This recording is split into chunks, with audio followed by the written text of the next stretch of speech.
they give you entry, they give you exit, and then the Kenyan side they give you an exit.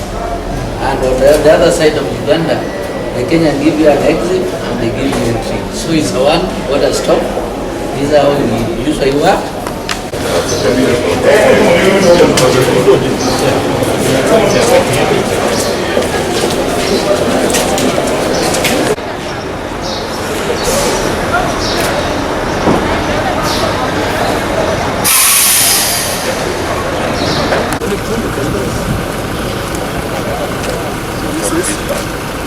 Nataka ifahamike hii mambo ya curfew, quarantine, social distance, hii haikuletwa kuadhibu mtu yoyote.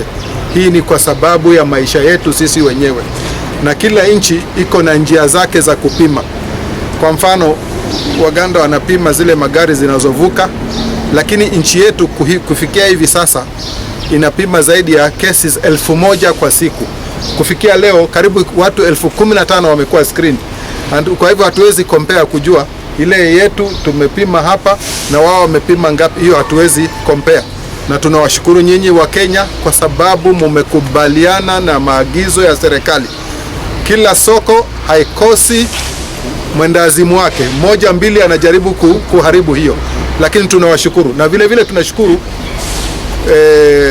viongozi wa dini katika nchi hii ambao wamesimama thabiti na serikali yetu kwa kufuatia hiyo maagizo iliyotolewa na Wizara ya Afya na rais wetu. Hii si kitu ya mchezo na ulimwengu mzima mmejionea. Usidharau, tusipuze, na ujue ukibeba unapelekea watoto wako, wazazi wako ambao pengine wako na umri mkubwa, kisha kesho hao ndio wataenda kwanza. Kwa hivyo tafadhalini tufuate hayo maagizo.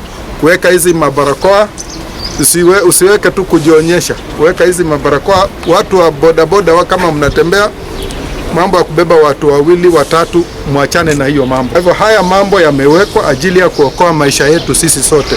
Tunaomba wananchi muelewe, na wale watu wa nyumba 10 na wengine musaidie serikali kwa kuripoti watu ambao pengine wametoka katika high risk area, wanaanza kujificha humuhumu.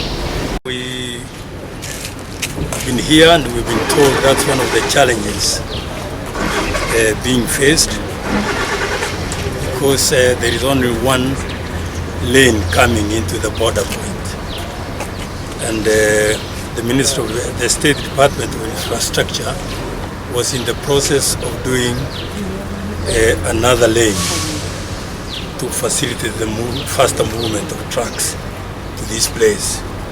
I understand that the works are ongoing, and that by end of June the works will be completed.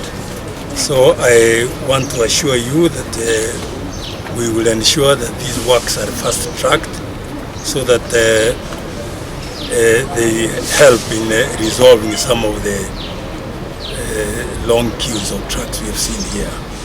Current budget, and we believe that once agreement has been reached with the financiers, we will do a dual carriageway that takes vehicles all the way to the border point.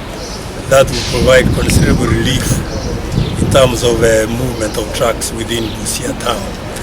There is also talk about construction. We shall certainly be instituting that screening of this particular group and at a border point like this, because we consider this to be a high-risk point of entry, as well as the people who are crossing over, travelers, are also high risk. So we do plan to do that.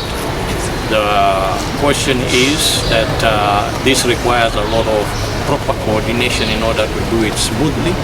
It requires having the necessary materials and reagents to do these tests. Remember that this is not a test you can do on the spot. It's not a test you can do on the spot and somebody gets a result and then you say, okay, you are fine. It's a test that has to be done, sample has to be collected, and then sample has to be shipped back to a laboratory to do that test. and then the test comes back later. Now, what is likely to happen here, and what I think is happening in Uganda, is that the samples are collected here at the site, but they have to be referred to a laboratory for testing. However, because these are truckers and they are people who are moving goods, you cannot hold them.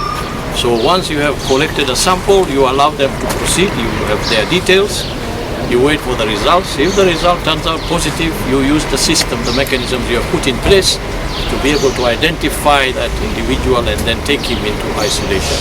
And that is what we are planning to do.